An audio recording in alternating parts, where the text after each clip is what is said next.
Chers amis, bonsoir, bienvenue dans cette énième émission. On s'y retrouve. Nous sommes actuellement, je crois, en décembre, date de diffusion de cette émission. En tout cas, on est ravis d'être avec vous, tout de noir vêtu. Frère Ribet, comment vas-tu ? C'est moi, je vais bien, pas noir, bien.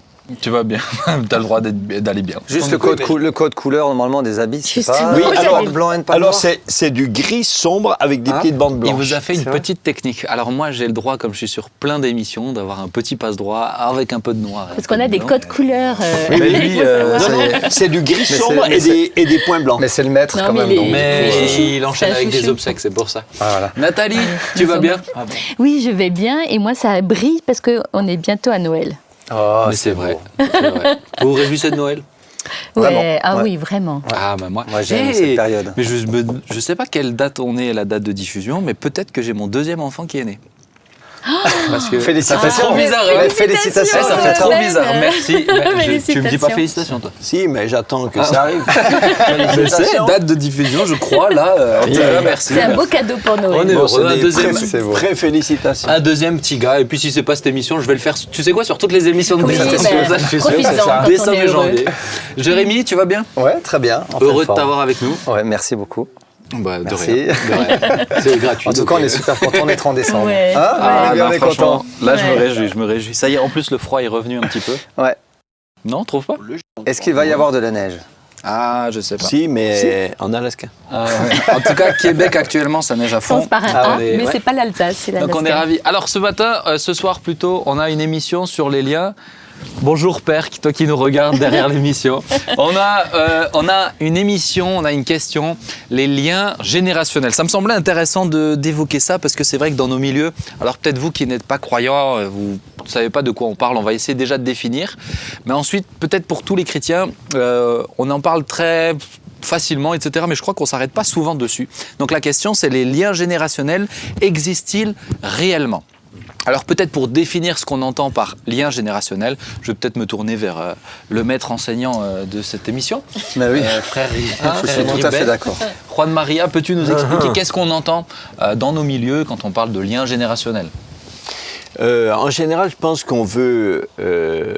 on évoque l'idée que des difficultés majeures se transmettent d'une génération à une autre et souvent sur plusieurs générations depuis la personne qui aurait été à l'origine et de cette sorte de, on peut dire, de malédiction, enfin, C'est pas quelque chose de positif. Ah non, là on parle de quelque chose de négatif, et quelqu'un aurait pratiqué quelque chose de un crime, quelque chose de sordide, et donc une sorte de, pour prendre un exemple, une sorte de malédiction est dans sa vie, mais elle se transmet ensuite à sa descendance sur plusieurs générations.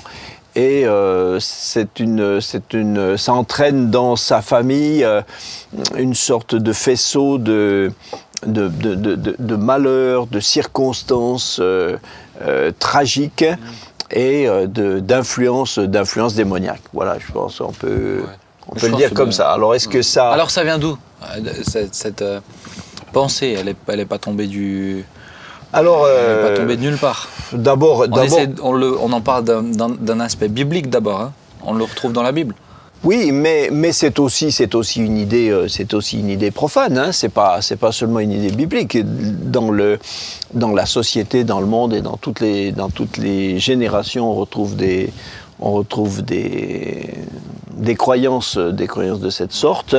Après, il y a un verset où Dieu dit « Je conserve ma bénédiction sur 1000 générations de ceux qui me servent et sur 3 ou 4 générations de malédiction pour ceux qui sont... j'ai perdu le mot. Enfin, voilà, qui me haïssent, exactement, merci. De ceux qui me haïssent. Donc, pour ceux qui soutiennent cette idée qu'il existe donc des malédictions transgénérationnelles qui se passent d'une génération à l'autre, certains disent que s'appuient sur ce verset pour l'expliquer. Allons-y par étapes. Est-ce que déjà vous croyez à la malédiction ? Oui, moi totalement, bien sûr. La malédiction, c'est quoi ? C'est quelque chose qui se transmet quand même par le diable, tout simplement, au travers d'actes ou de choses qu'on peut faire qui sont contre la volonté de Dieu. Je ne sais pas, quelqu'un maintenant qui va vers des voyants ou vers tout ce qui est occulte, automatiquement, il va y avoir une malédiction qui va être sur la personne. Alors toujours, les personnes pensent qu'il y a d'abord des bonnes choses. Souvent, les gens vont voir une voyante, « Ah, mais c'est bon, elle m'a dit mon avenir, je sais ce que je vais faire. » Mais après, au fur et à mesure, quand on commence un petit peu à regarder ce qui se passe de plus près, on voit qu'il y a des circonstances, des malédictions qui se mettent en place dans la vie des personnes, et on peut se dire, oui, la malédiction existe, parce que tout simplement, on va pas au bon endroit, on va chercher des solutions pas au bon endroit, et automatiquement, celui qui veut absolument détruire nos âmes, nos vies, lui va tout faire pour nous détruire, et notamment nous donner de vivre une malédiction sur notre vie, tout simplement. Il y a un autre type aussi, je pense, de malédiction, c'est quand on a été élevé dans une famille où les comportements sont dysfonctionnels, par exemple. On dit souvent qu'un enfant battu peut devenir un père qui bat son enfant. Et je pense qu'il y a des façons d'être, des conduites, des comportements qui sont imprimés dans la conscience des gens, et ça se répète de génération en génération. Alors justement, ça, on va revenir dessus parce que ça me semble intéressant. Dans la Bible, on parle de la lèpre comme d'un jugement de Dieu, etc. Est-ce que ces choses, c'est considéré, est-ce qu'aujourd'hui vous considérez qu'une maladie peut être une malédiction, des choses comme ça ? Alors, on ne veut pas mettre tout le monde dans le même sac. Je veux dire, il y a vraiment un équilibre à avoir dans tout ça, mais en effet, une maladie peut être la source même d'une malédiction. Okay. D'une désobéissance, de quelque chose qu'on a pu faire qui n'est pas conduit en tout cas par l'Esprit de Dieu et par ce que Dieu veut. Ok. Alors maintenant sur la question des liens générationnels, est-ce que vous y croyez à ces malédictions de génération en génération, comme des bénédictions de génération, à cette transmission générationnelle? Est-ce que vous y croyez? J'ai même envie de dire, même la question de la bénédiction, etc. Bon, c'est difficile de dire non si la Bible le dit quand même, mais c'est ça. Quel est votre point de vue dessus? Moi, je suis un peu sceptique sur, pas sceptique, mais perplexe par rapport à la façon dont on utilise, à mon avis, d'une manière exagérée ce verset, en disant que Dieu garde sa malédiction sur 3-4 générations de ceux qui me haïssent, en faisant comme si, en considérant, en lisant ce verset, comme si c'était ici une espèce de théorème arithmétique. Souvent, ceux qui cherchent après des liens générationnels essaient de décrypter dans la vie des gens 3-4 générations de manière stricte. Ils comptent 1, 2, 3, 4.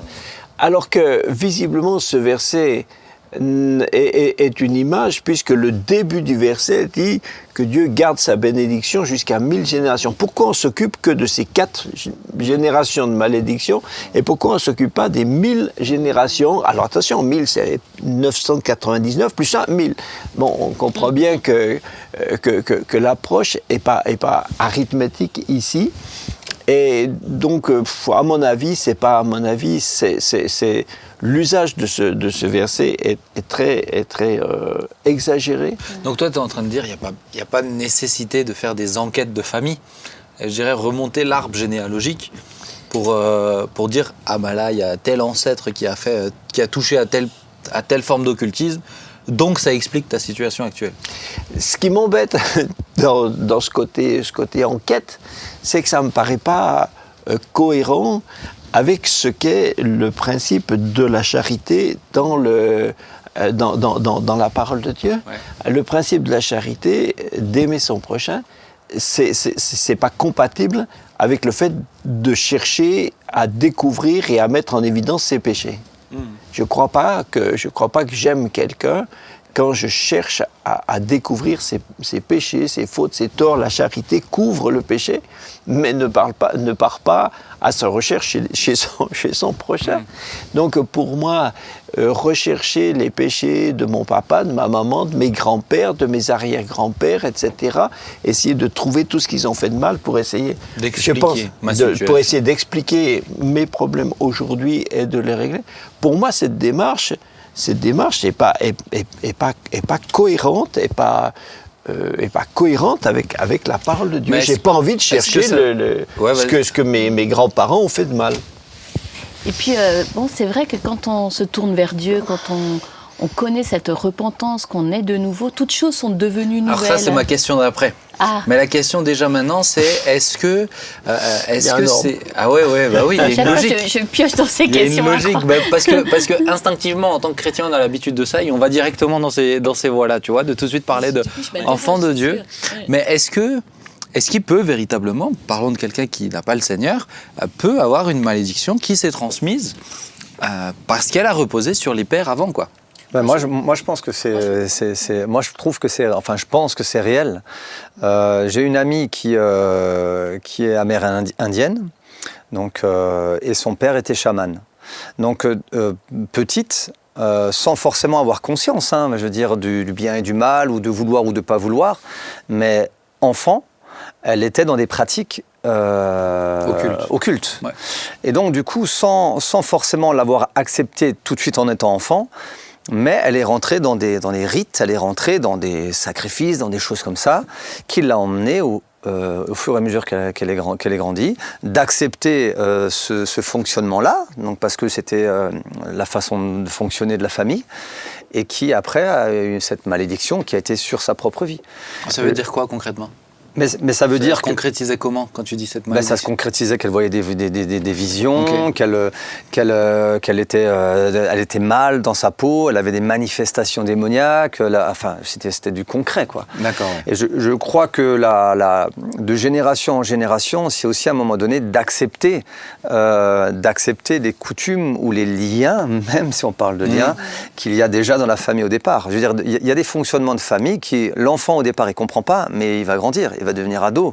Et à un moment donné, il accepte de ce fonctionnement-là et ces pratiques, quelles que soient les pratiques, mais qui peut emmener des liens réellement qui emmènent une malédiction. Alors tu vois, alors moi je pose là une question un petit peu sur un autre plan, par exemple, quand on qualifie aussi de l'ingénérationnel, tu en parlais tout à l'heure aussi, des difficultés, par exemple, l'alcoolisme, etc.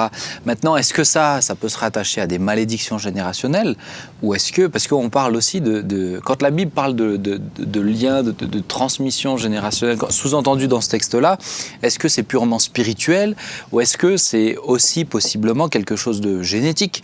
On sait très bien que, par exemple, la dépression, il y a des facteurs génétiques, y compris l'impact de l'alcoolisme sur le père, sur le fils, etc. Est-ce que ça fait partie des liens générationnels ? Tu vois, là, tu parles de quelque chose de très ultra spirituel et ça semble plus facile, plus intelligible. Mais quelqu'un de pas chrétien, il dirait oui, c'est génétique, quoi. Est-ce que c'est ça aussi une malédiction ? C'est génétique ou moi j'aimerais, je trouve plus approprié de dire que qu'il y a souvent une transmission par imprégnation.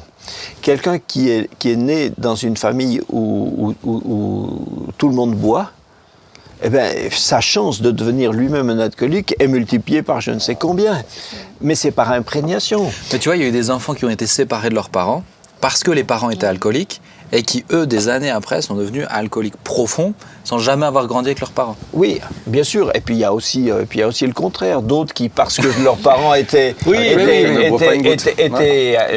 alcooliques. Oui, mais aujourd'hui, ça a été voilà. démontré que la notion d'alcoolisme est aussi liée. Et il y a aussi des facteurs, tu vois, qui sont... Oui, mais alors, des fois, sur les chiffres, je suis un peu, des fois... les chiffres, je les ai pas dit, j'ai rien dit. Mais une famille où où on a toujours été, on a vécu dans le désordre économiquement, où tout le monde, où on dépense, où on vit dans un désordre épouvantable, la génération suivante est pauvre aussi, parce que personne n'a appris à compter 4 sous. Dans une famille où on a vécu de manière stricte, et les enfants ont appris à compter, à gérer, etc. Et en général, ils s'en sortent mieux aussi. Donc, je pense qu'il y a beaucoup d'imprégnation, bien plus que de transmission, même chez ceux qui pratiquent comme ça des fils de chamans, etc. Eux-mêmes le deviennent, mais tout petits, ils ont appris aussi à le faire. Ouais. Donc, est-ce que ça leur a été transmis, ou est-ce qu'ils ont été dans un milieu où forcément, naturellement, mais est-ce que ça se considère aussi justement comme une forme de... Est-ce que ça aussi, c'est à considérer comme des liens générationnels parce qu'ils sont imprégnés dedans constamment? Mais je pense, quand on dit lien générationnel, à mon avis, on fait plutôt allusion au fait que quelqu'un est totalement victime, en quelque sorte, de quelque chose qui lui est imposé depuis la génération précédente, sans que lui-même n'ait eu à faire... À toucher à quoi que ce soit. À toucher à quoi que ce soit. Alors, moi, je ne dis pas qu'on ne puisse pas trouver des exemples, ça ne peut pas exister. Mais en tout cas, moi, il me semble que c'est très surfait de le généraliser et d'amener dans certains milieux, d'en faire un dogme. Tout le monde, dans certains milieux, tous les croyants doivent être mis en thérapie pour aller, et alors on va leur chercher leur lien de leur grand-mère, de leur arrière-grand-mère, et tout le monde en a besoin, etc. Justement, je vois pas ça dans le Nouveau Testament. C'est la question, c'est ce que tu évoquais, Nathalie, donc je veux pas te couper la priorité, comme tu étais la première à l'évoquer. Mais en tant que chrétien, comment ça se passe alors? Un très très bon exemple, c'est ma propre famille, je peux dire. C'est que lorsque le Seigneur est rentré dans le foyer de ma famille, vraiment les choses, il y a eu un renversement, on peut le dire. Ma maman, elle avait été, quand elle était enceinte d'un de mes frères, elle avait été voir une voyante. Et c'est vrai qu'elle avait pu subir pendant des années comme une... C'est comme un processus où les choses étaient toujours compliquées, où il fallait toujours se battre pour tout. Et mon frère qui a été aussi gravement malade, enfin tout ça, on s'est quand même posé la question, même avant d'être chrétien. Donc c'était intéressant. Et alors moi j'étais pas dans les premières converties dans la famille, c'était il y avait mon frère qui était malade qui s'est converti. Il y a eu mon papa et ma maman très rapidement. Moi, j'étais donc pas encore convertie. J'arrive dans cette maison qui était donc la maison familiale. Moi-même, inconvertie, j'ai senti que l'atmosphère avait changé, qu'il y avait un renversement de tendance radical.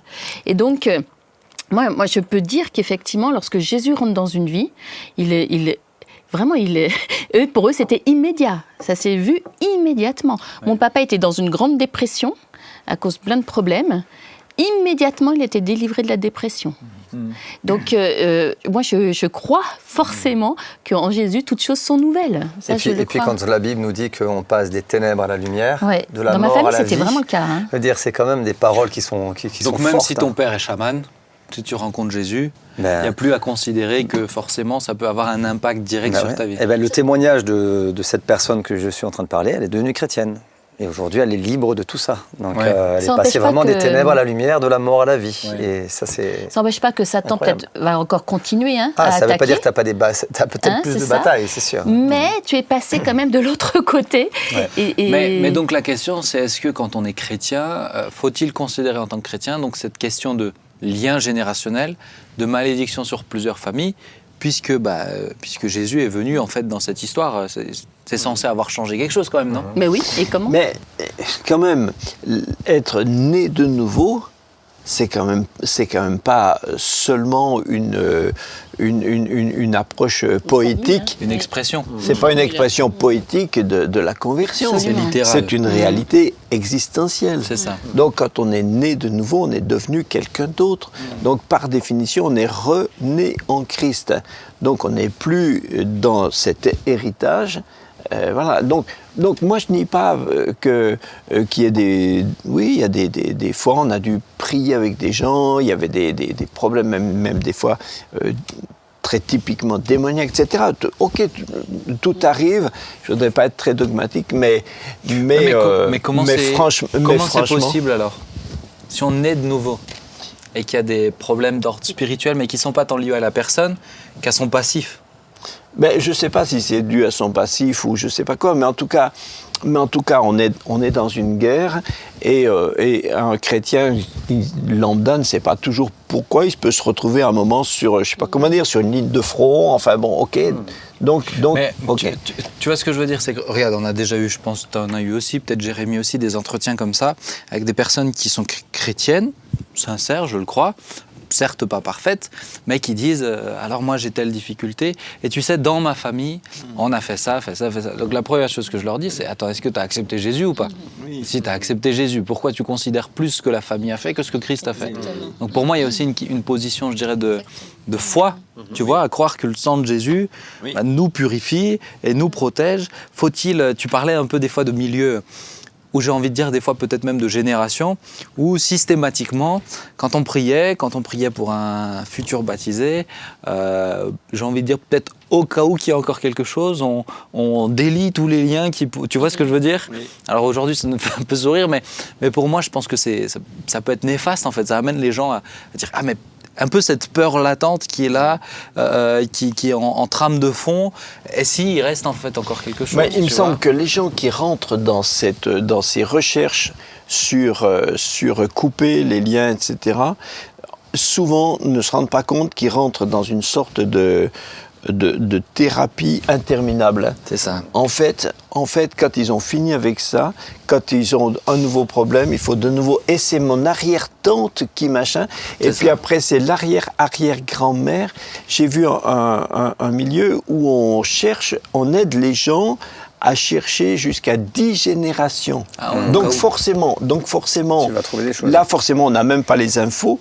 Donc les infos, on ne les cherche que par prophétie, par révélation, qui toutes sont subjectives, donc restent totalement... Puis tu vas automatiquement trouver quelque chose. Aléatoire. Attends, 10 générations, si vous calculez, ça fait en gros 10 générations de mes ascendants, en gros, c'est 1000 personnes.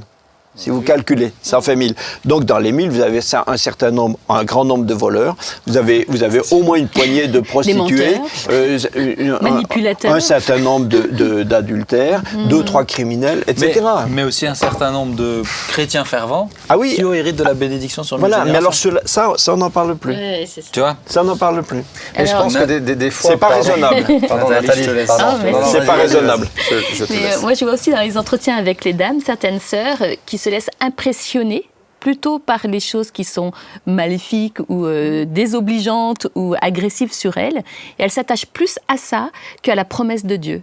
Et je leur dis souvent, mais choisis la vie pour vivre, tu as la vie et la mort, choisis la vie pour vivre. Parce que si tu écoutes beaucoup plus des personnes qui te font une pression, que tu sens que dans ta vie, il y a des choses qui ne vont pas parce que tu les écoutes, mais tu as la parole de Dieu, écoute la parole de Dieu pour toi. Nathalie, je vais te dire, moi, je veux pas que certains le prennent mal, bien que je pense que certains risquent de le prendre mal, mais je crois aussi que c'est plus facile, en fait, de garder ça, d'entretenir ça, parce que ça peut justifier aussi des comportements. Là où, en Christ, nous sommes libres, demeurer dans la liberté. Et on doit choisir de rester.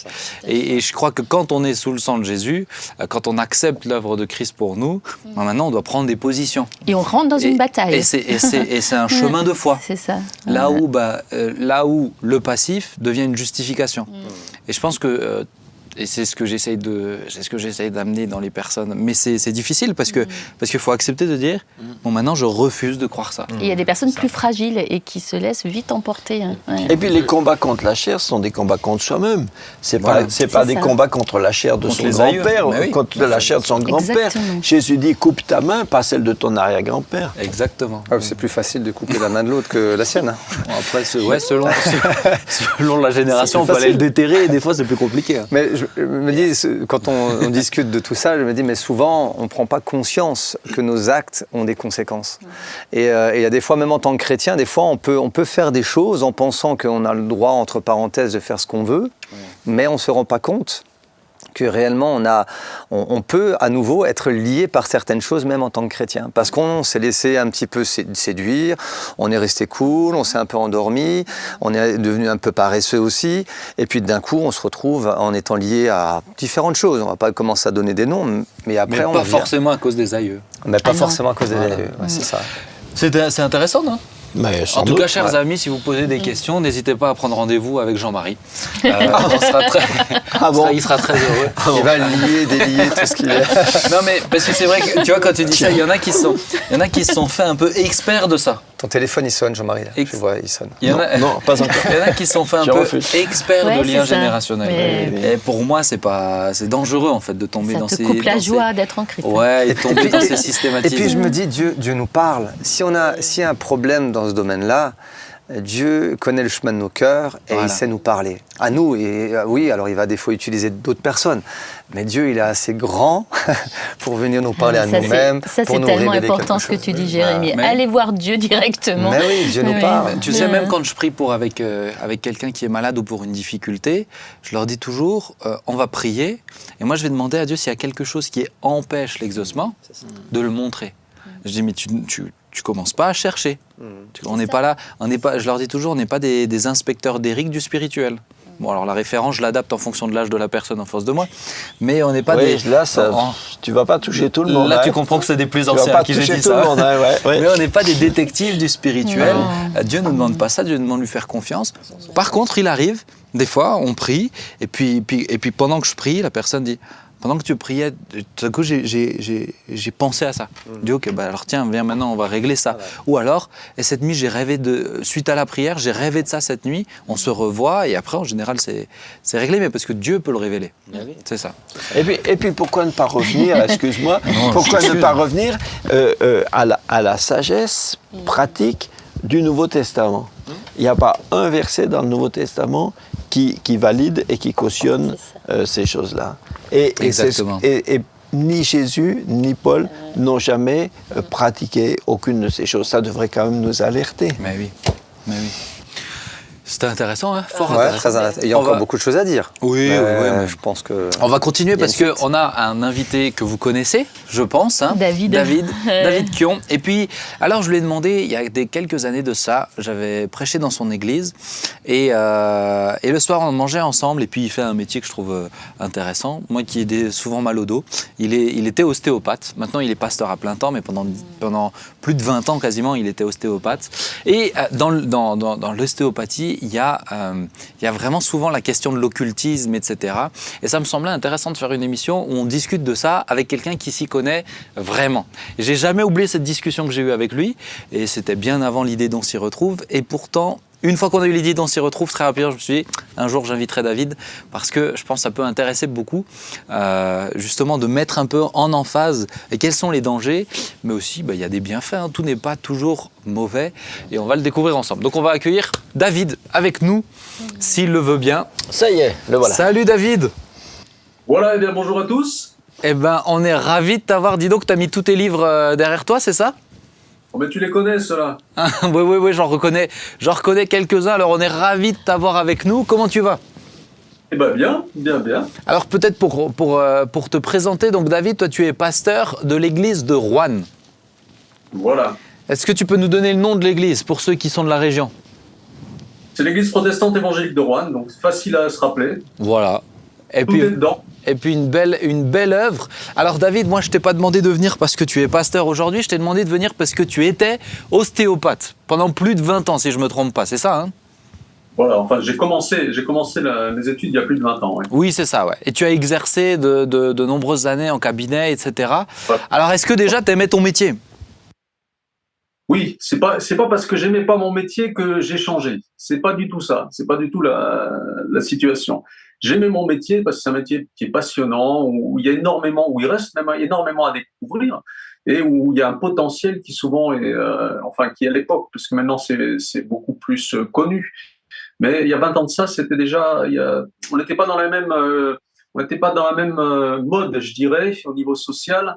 Et l'ostéopathie n'était pas, déjà, il n'y avait pas les mêmes rapports avec la médecine.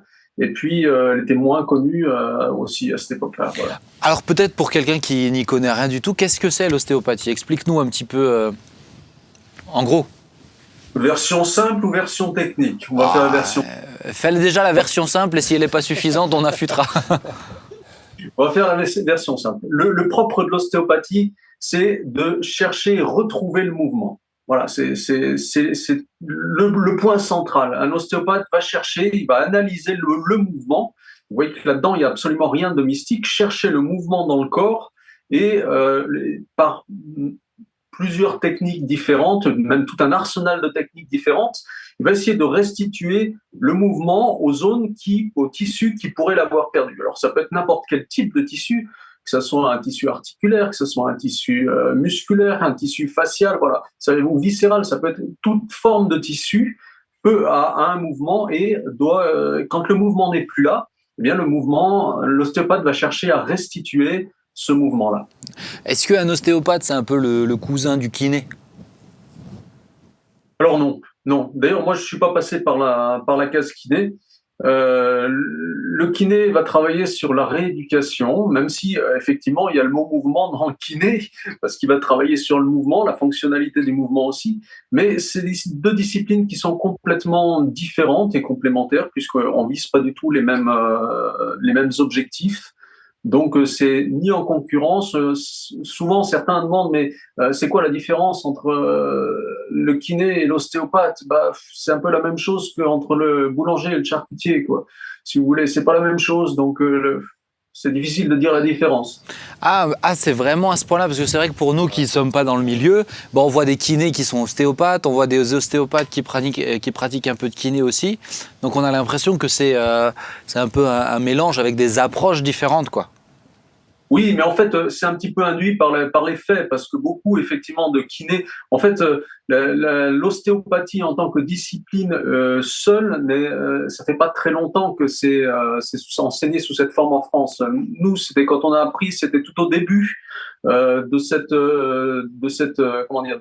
ce mouvement-là, pas de l'ostéopathie, mais de l'ostéopathie enseignée en tant que discipline.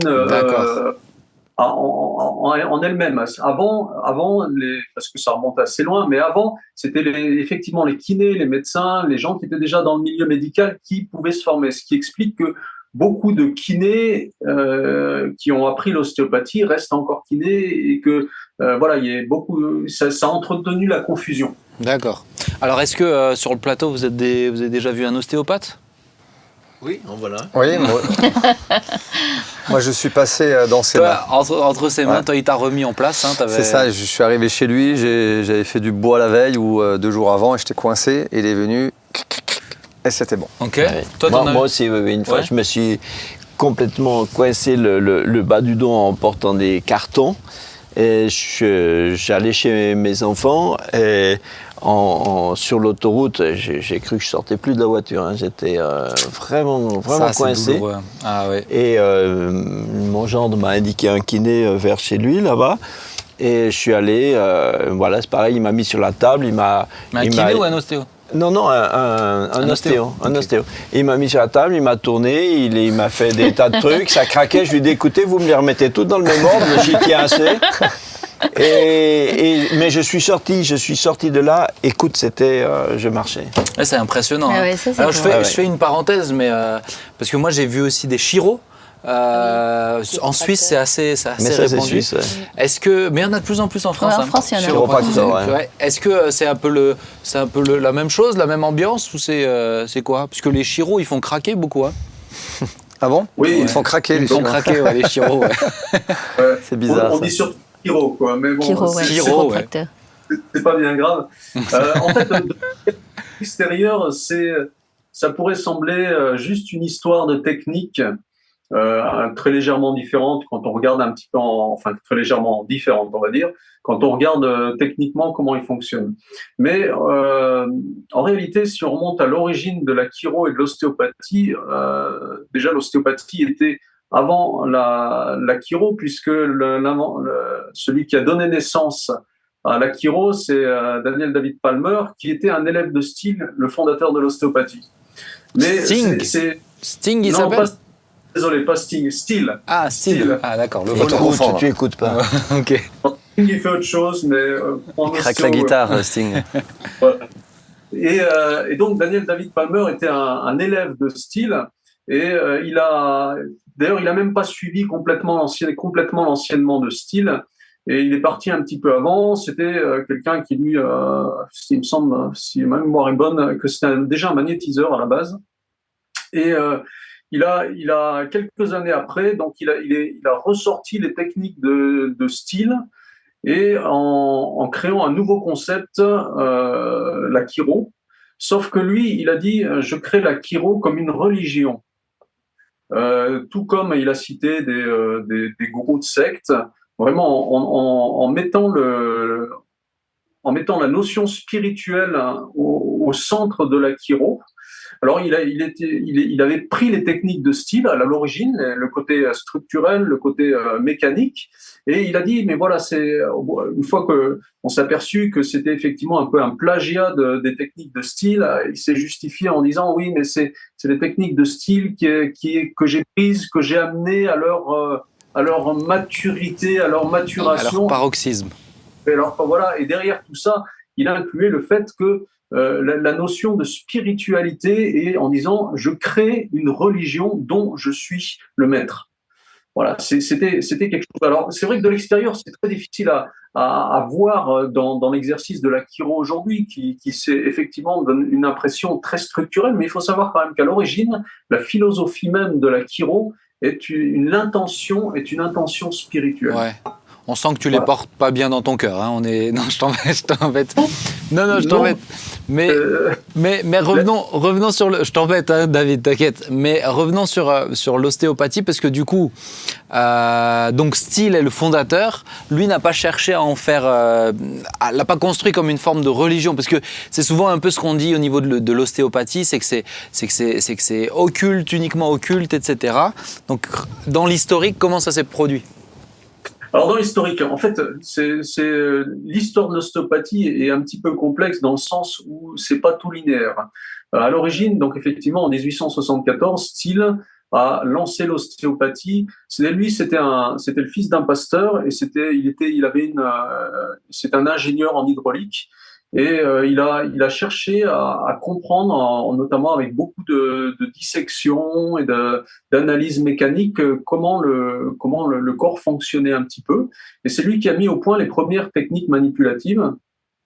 Mais lui, il n'y avait aucune intention spirituelle. La seule notion spirituelle qu'il a associée à l'ostéopathie, c'est qu'il croyait que Dieu avait mis à l'intérieur du corps toute la pharmacie nécessaire pour qu'il puisse se guérir et s'auto-guérir.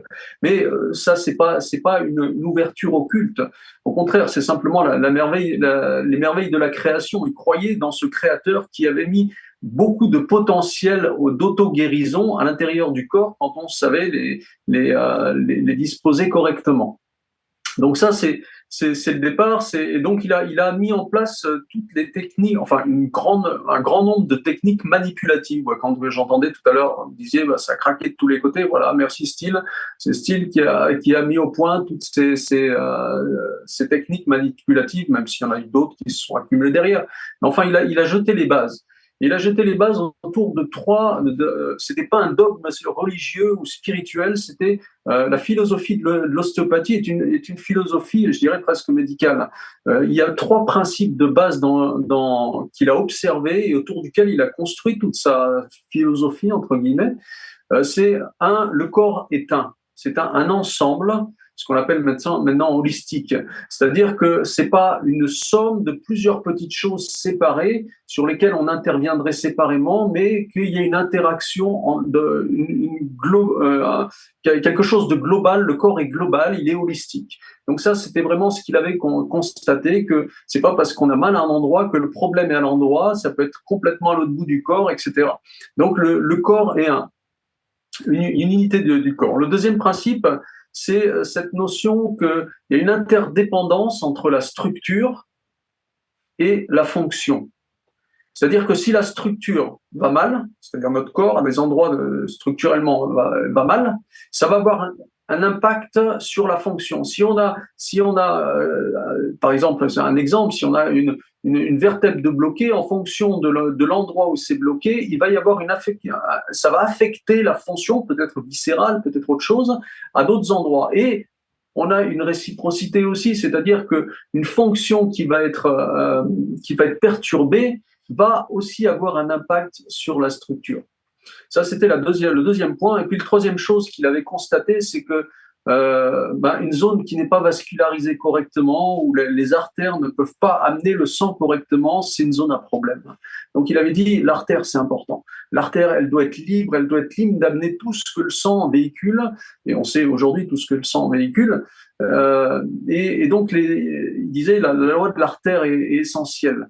Et donc l'ostéopathie vise à permettre une meilleure vascularisation. Donc ça, c'était les 3 principes de style. Tu parlais tout à l'heure du côté holistique, donc de l'être, et je me rappelle quand j'avais mangé chez toi, tu me racontais aussi un peu des fois ces patients que tu voyais où ils te parlaient de problèmes, je dirais, dans leur vie, difficultés de couple, etc., et que tu te rendais compte des répercussions sur le corps. Donc un ostéopathe prend en considération aussi, je dirais, les difficultés, je dirais, du psyché, qui peuvent influencer aussi le corps, c'est ça ? Alors, tout dépend à quel niveau on pratique l'ostéopathie. Et il y a une multitude d'outils, mais certains outils, effectivement, dans l'ostéopathie, ce qu'on appelle l'ostéopathie somato-émotionnelle, prennent en compte les émotions dans l'analyse du mouvement du corps.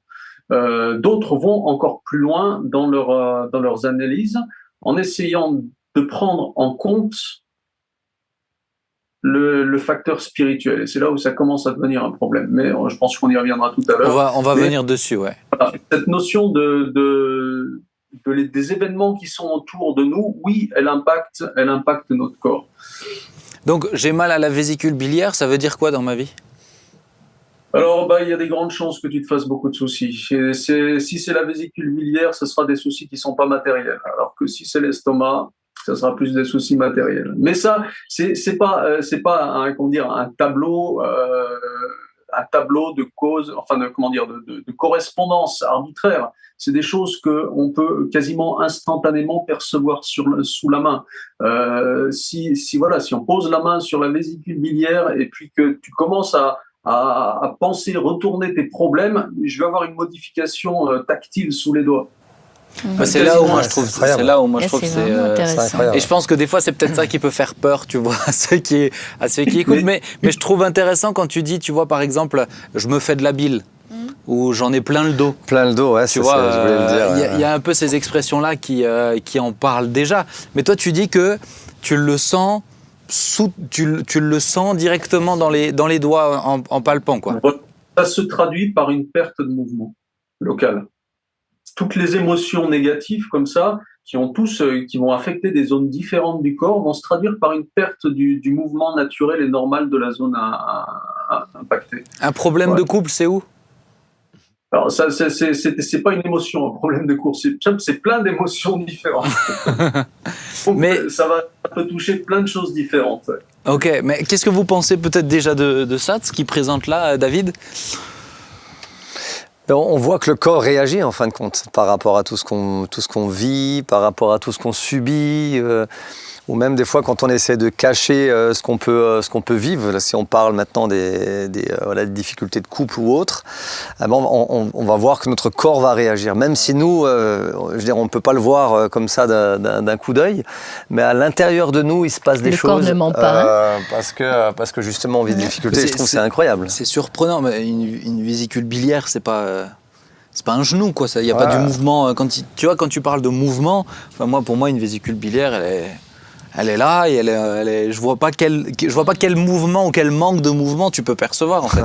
Je veux dire, je te l'ai dit. En plus, quand on avait mangé ensemble, je te l'ai dit. J'ai dit, David, je te crois parce que t'es pasteur, mais j'ai du mal, en fait, à concevoir en néophyte de dire, mais comment c'est possible de sentir un. Qu'est-ce que t'en penses, Jean-Marie ? Tout est vascularisé. Je te sens un peu comme moi. Mais est-ce que ta vésicule va bien, Jean-Marie ? Tout va bien. Oui, j'essaye de pas me faire de bile, mais juste assez pour digérer, mais c'est comme c'est en tout cas une science qui me dépasse totalement, donc pour pas dire de bêtises, j'aime mieux rien dire. Et en même temps, tu vois une logique. Tu vois une logique dans la création de Dieu. C'est vrai que Dieu nous a créé corps, âme et esprit aussi. Donc, Moi, ce qui m'intéresse dans ce qu'il a dit, c'est que donc l'ostéopathie voit tout d'une manière globale.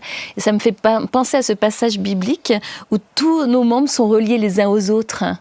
Et c'est vrai que c'est intéressant, cette démarche-là. Et souvent, moi je faisais beaucoup de danse, on nous disait que le corps ne ment jamais. Autant une personne peut simuler qu'elle va bien, autant le corps, lui, va jamais mentir. C'est juste, c'est vrai. Est-ce que tous les ostéopathes ont cette approche, comment tu as dit, psychosomative, c'est ça ? Non, l'ostéopathie, il y a une multitude d'outils et chacun va puiser un petit peu en fonction de ses préférences dans tel ou tel domaine. Je vous ai parlé de l'ostéopathie structurelle, vraiment celle qui a été mise en place et développée par Steele, mais ensuite, il a eu certains de ses élèves qui lui a développé le concept crânien, c'est-à-dire le mouvement entre tous les os de la tête. Et voilà, et après, il y a eu d'autres formes, d'autres outils, d'autres formes d'ostéopathie, toutes basées sur cette notion de rétablir le mouvement. Il y a eu ensuite, plus récemment, l'ostéopathie viscérale. Voilà, et avec Barral, et puis il y a eu plein d'autres choses, et puis ça continue encore de se développer. Voilà. En fait, il y a des ostéopathies. Ouais. C'est ça. Il y a un concept ostéopathique et des techniques différentes ostéopathiques. Différents courants, quoi. Parce que je me souviens, excuse-moi, je peux couper ? Bah oui, tu peux. J'ai le droit ? Tu ne te feras pas Je ne virer. fais qu'une fois. Vas-y, au contraire. Quelqu'un me disait que c'est une personne qui travaillait à l'hôpital en service de néonat et un ostéopathe était passé et puis donc sur des bébés comme ça, alors il leur je sais pas comment dire, il leur caresse le crâne, quoi, hein. Alors moi j'avoue que je restais C'est pas ce que tu viens de nous dire avant de j'avoue que je restais perplexe. Je dis mais bon, moi ça me fait un peu peur. Effleurer, Ça me fait un peu peur. Oui. Je comprends ce qu'il veut dire, Jean-Marie. C'est parce que c'est pas la technique que tu nous as présentée avant, là, du disciple de Steele. Est-ce que ça c'est bien ou c'est pas bien ? Qu'est-ce que tu en penses ? C'est la question que je me suis posée quand on a été confronté dans nos études à l'ostéopathie crânienne. Parce que, effectivement, pour le profane ou celui qui commence à s'y coller, poser les mains sur une tête et sentir du mouvement, bah, c'est juste, on sent rien du tout, quoi. On sent rien du tout. Et la question, effectivement, que je me suis posée Non, y a rien. Non, quand tu poses les mains sur la tête, au début, tu sens rien du tout, hein, tu sens rien du tout. Et la question que je me suis posée, est-ce qu'on est encore dans le domaine du physique ou alors est-ce qu'on a franchi le pas du spirituel ? Mais en réalité, aujourd'hui, la question se pose plus trop, enfin plus pour moi, en tout cas, mais même au niveau d'un point de vue beaucoup plus rationnel, puisque aujourd'hui, on sait que ce mouvement perçu par les ostéopathes se mesure. C'est quelques microns, mais on le mesure. Alors on peut se dire, mais comment c'est possible de percevoir les quelques microns de mouvement des os du crâne ? En réalité, c'est juste une histoire de décodage dans notre cerveau, parce que on sent pas. En fait, c'est pas qu'on sent pas. Si vous posez les mains sur un crâne, c'est pas que vous sentirez pas. C'est juste que votre cerveau n'arrivera pas à interpréter les informations tactiles qu'il reçoit de vos récepteurs nerveux, parce que le cerveau n'est pas habitué à cet ordre de grandeur. Donc, ces informations, il les code pas, et pour vous, ça se traduit par je sens rien. Mais en réalité, si on apprend, on éduque le cerveau à chercher ces petites informations, il est tout à fait capable de les percevoir. Et c'est pas les récepteurs qui se développent, c'est l'analyse de l'information qui se structure dans la tête. Et les capacités en termes de perception du corps, elles sont énormes, pas que dans le domaine du toucher. Dans le domaine, tous les domaines, tout le domaine sensitif, le domaine auditif, le domaine, le corps est capable d'une finesse quand elle est éduquée, et que c'est pas la même chose pour quelqu'un qui n'a pas éduqué ses perceptions, quelles qu'elles soient, que quelqu'un qui les a éduquées. Mais bon, sur ça, je suis complètement d'accord avec lui en termes de sensibilité. Je pense qu'il y en a qui ont, mais je l'ai dit une fois, on va faire une émission sur l'hypersensibilité et où je crois qu'il y a des fois des choses qui peuvent presque paraître surnaturelles, ouais. Mais qui le sont pas. Sur ça, je te rejoins. Maintenant, c'est vrai que quand on ne connaît pas, Ça peut être bizarre, quoi, hein, je vais le dire comme ça. Alors venons maintenant sur les choses qui fâchent, sur l'occultisme du coup. Parce que tu dis que certains poussent jusqu'à la notion du spirituel, c'est-à-dire quoi? Il faut quoi? Qu'est-ce qui différencie un bon ostéopathe d'un ostéopathe occulte? Alors là, tu vas tout de suite à la fin, mais ça, c'est un raccourci, c'est un trop Oui, grand raccourci. oui, mais oui, c'est pour garder l'attention des gens, c'est pour ça. Je En t'embête. fait, il faut bien comprendre un petit peu le principe. C'est que la Bible, elle dit ce qui est chair, ce qui est né de la chair est chair, et ce qui est né de l'esprit est esprit. Ça veut dire qu'en fait, il n'est pas possible de traiter les choses de l'esprit avec les moyens physiques. On n'analyse pas les choses de l'esprit avec les choses de la chair. Or, la problématique, c'est que dans cette quête de développer toujours cet état d'esprit, d'affiner la perception, ceux qui ont travaillé dans le domaine de l'ostéopathie par le passé, en remontant presque jusqu'à Steele, alors pas Steele, mais son élève, Sutherland, lui, il a développé le concept crânien.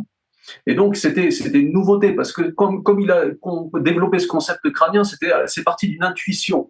Il a vu comment était un temporal, et il s'est dit, mais de par sa forme, ça doit forcément bouger, c'est arrondi, ça doit bouger, alors que la médecine disait, ça ne bouge pas, il y a pas de capsule, il n'y a pas de synovial, c'est pas une articulation.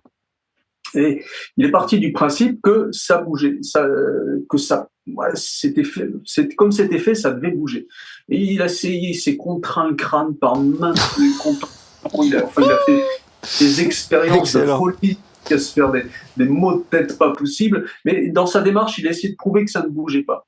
Et en fait, à la fin, il arrive à la conclusion que ça bougeait. Et comme il arrivait à la conclusion que ça bougeait, il a essayé de percevoir ce mouvement. Et donc, il a éduqué son cerveau à ça. Et il est arrivé à développer toutes les techniques qu'on utilise maintenant en crânien pour ramener le mouvement entre les différents os du crâne.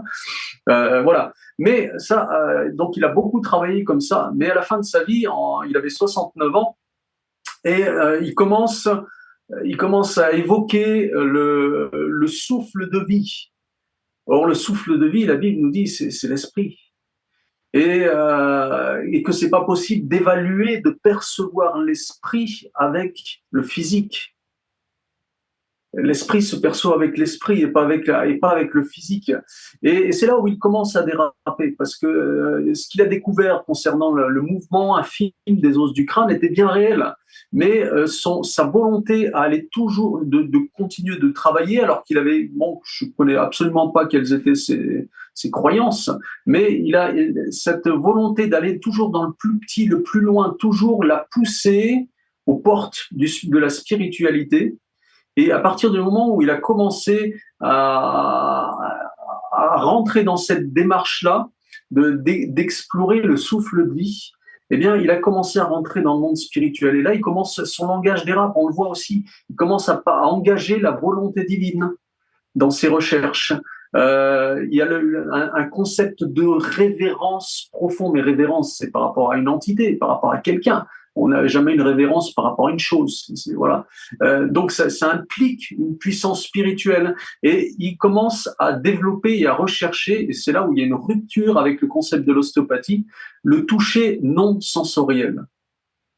C'est-à-dire, c'est toujours ces mains qui sont là, qui sont posées, mais c'est plus ces récepteurs sensoriels qui sont les outils et pour pouvoir lui donner les informations. C'est un toucher non sensoriel qui va définir comme ça. En gros, c'est spirituel. Il a basculé dans la spiritualité. Et ensuite, derrière, énormément d'autres orientations ont basculé. Et aujourd'hui, l'ostéopathie, je regardais un petit peu, notamment l'ostéopathie biodynamique, qui a été un petit peu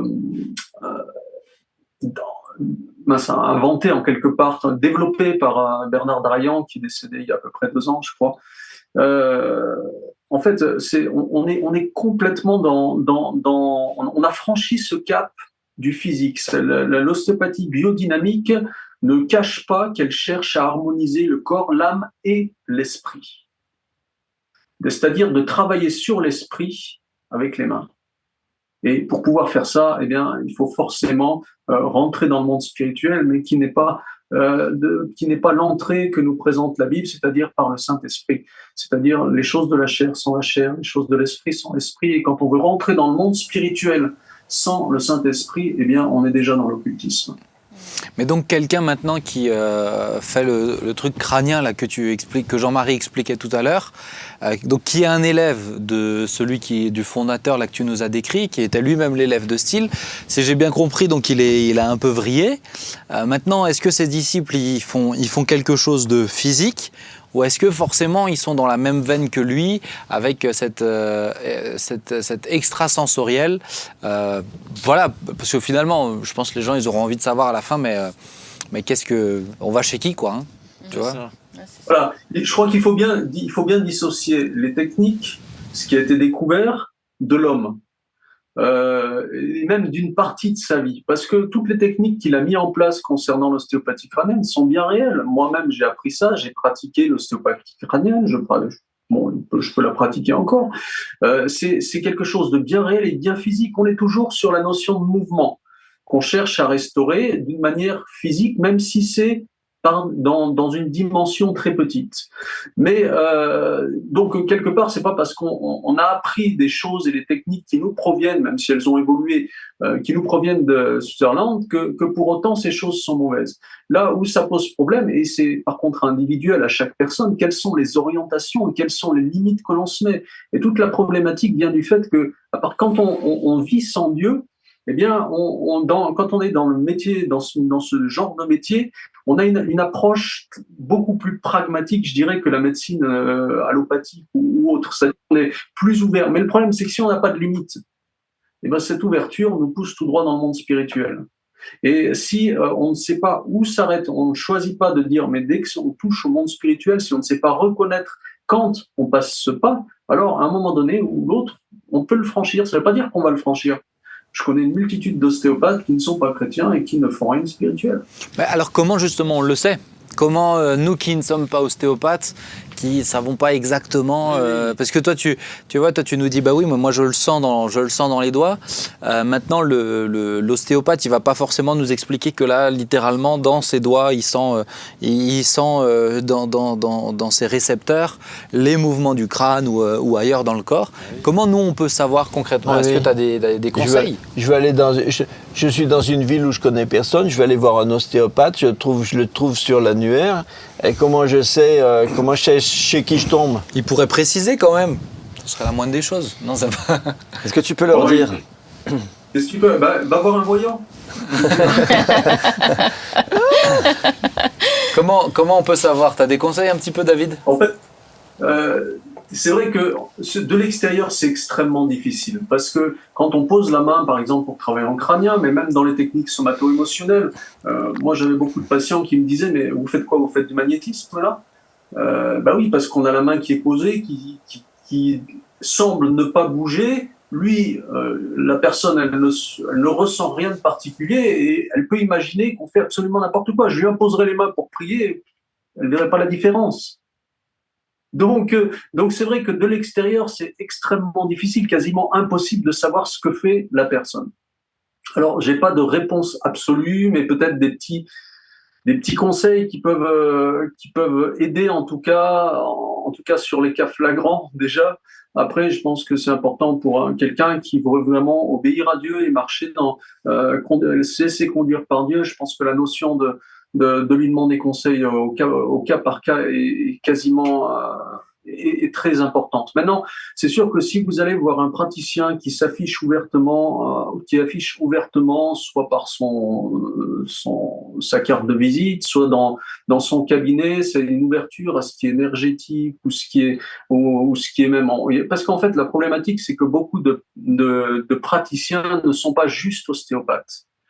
Parce que dans cette volonté de faire des choses mieux, de connaître plus, eh bien, il y a très souvent une ouverture vers d'autres médecines alternatives dont un certain nombre c'est plus approuvé, sont de nature occulte et sont même plus forcément des thérapies en tant que telles, mais directement des actions spirituelles.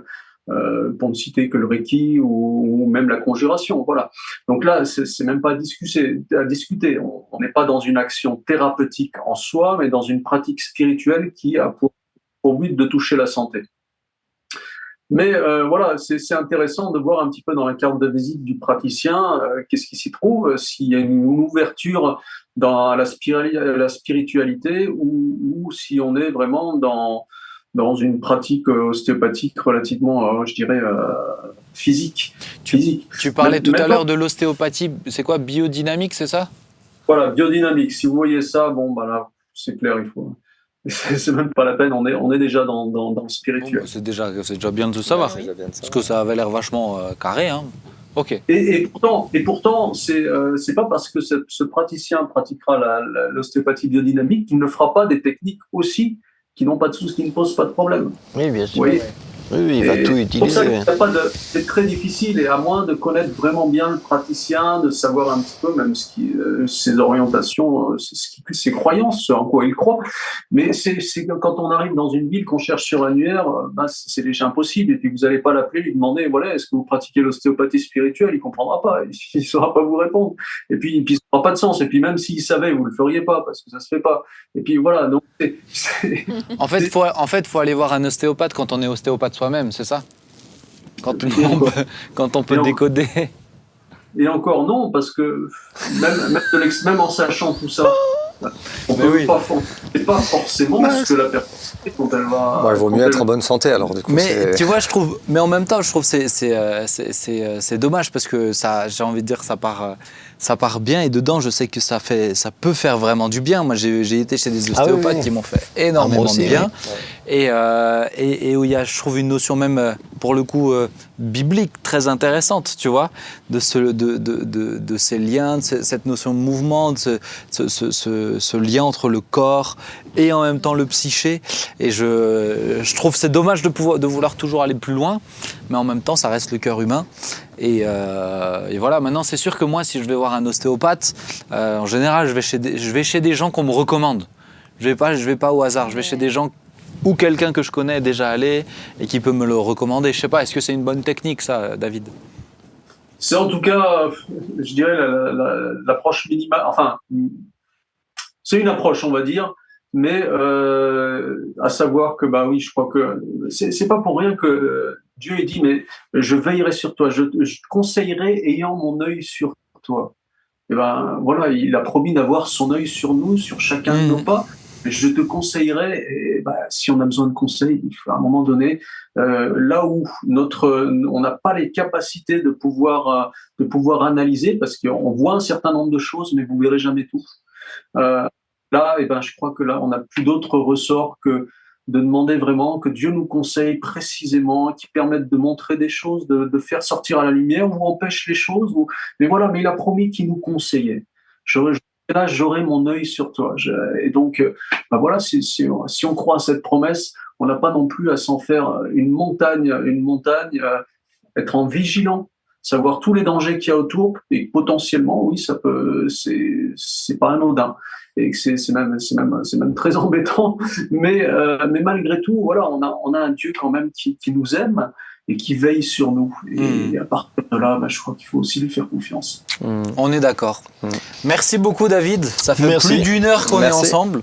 Mais merci beaucoup pour cet échange. J'ai trouvé ça extrêmement intéressant. Très intéressant. C'était super. Même là, je vais creuser un petit peu. Moi, ça m'intéresse, ces choses-là, sur les techniques du crâne et tout ça. Oui, je vais en inventer une nouvelle. Tu vas en inventer une nouvelle. Ouais, je te vois bien. Je vais m'attaquer aux oreilles. Mettre tes mains comme ça. Aux oreilles. Je vais m'attaquer aux oreilles. Cartilage. Merci beaucoup, David. À très bientôt. Merci beaucoup. Salut, David. Merci, Dieu te bénisse. Ciao. Bye. Ciao. Moi, je trouve ça super intéressant, mais même très intéressant. C'est découverte, tu vois. Je crois vraiment aussi à cette grande sensibilité que tu peux développer, etc. Donc voilà. Eh bien, chers amis, merci d'avoir été avec nous sur cette émission. Chers amis qui nous suivez sur Internet, on est vraiment ravis. On espère que ça peut, amener des réflexions. Probablement que certains ne sont pas d'accord avec ce qui sera présenté. Vous avez le droit. On ne vous jugera pas. On est très heureux, en tout cas, de pouvoir amener des réflexions comme ça aussi. Je vous donne rendez-vous vendredi prochain pour une nouvelle émission. On s'y retrouve à 19h ou quand vous le voulez en replay. D'ailleurs, c'est sur toutes les plateformes de podcast, Deezer, Spotify, Apple Music. Tu connais Apple Music ? Oui, bien sûr. En tout cas, on est ravis de pouvoir vous servir de plein de manières différentes. À vendredi prochain. Ciao. Bye. Au revoir.